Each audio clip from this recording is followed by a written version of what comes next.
Welcome to Opinion Journal. I'm Mary Kissel. The Egyptian government declared a state of emergency today and launched a violent crackdown on pro-Muslim Brotherhood supporters in Cairo.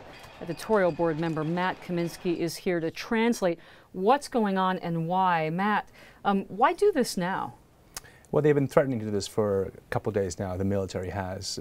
Because ever since Mohammed Morsi was deposed in early July, the Muslim Brotherhood set up these two camps in the center of Cairo.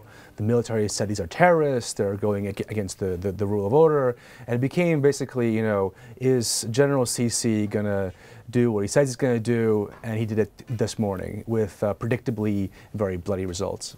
Does this actually help the Muslim Brotherhood by making them martyrs?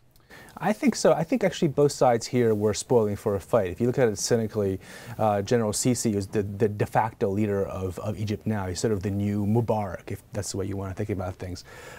He had to show that he's tough, and he has the support of a lot of the country, possibly the majority as of today.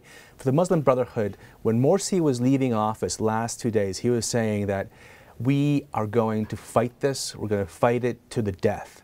And they've really stuck with that. The Brotherhood in the past has been accommodating at times, but they've really not been with the military since this happened. Since the coup, they've said it's either Morsi's back or nothing, and they've really turned away any invitations to come back, to come in and negotiate and be part of the political process. Well, we've already had some political fallout this morning. Vice President ElBaradei resigned from the government, said he couldn't be a part of this crackdown. What is the significance of that move? Well, it's basically, I mean, ElBaradei is a fairly weak politician, has very little real support in Egypt itself, but it is a kind of, it was a liberal fig leaf for the military, that we have the support of the kind of secular elites of Cairo. He's now out. It's probably not a bad move for him because he would be tarred by this, and it makes him seem to be sort of morally upstanding. But I think that's, but the problem there becomes that if you, what was working in some ways for the military early on was they could show they had a very broad coalition supporting them in removing Morsi after very large protests, including even the Salafist Islamist Party, which is as big or almost as big as the Muslim Brotherhood.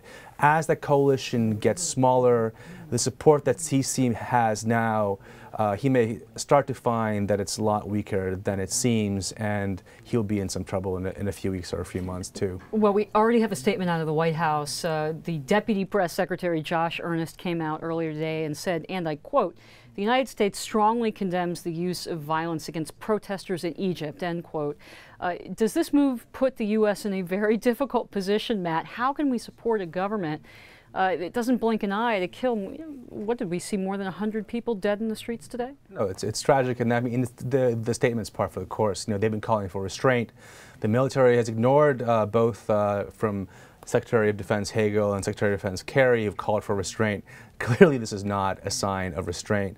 It makes it harder to really explain away why we're giving so much money to the Egyptian military as they're doing these things. I think there's still an argument for supporting the Egyptian military. It is very hard for the U.S., frankly, to influence what happens domestically in Egypt itself. We can do much more, let's say, even in Syria or where there's a war going on. But this is really a domestic struggle internally between the Brotherhood and the Islamists, and the Brotherhood is very comfortable being back in its role as the opposition, and the military, which is trying to reassert itself after deposing Morsi. There's very limited room for the U.S. to really do much here, but it obviously is going to become very hard for Obama to go to Congress and say, look, we need to keep giving them money. Yeah, fortunately, they don't have to for a while. Especially as we see a rise, as you said, of the new Mubarak. Wall Street Journal editorial board member Matt Kaminski, thank you very much.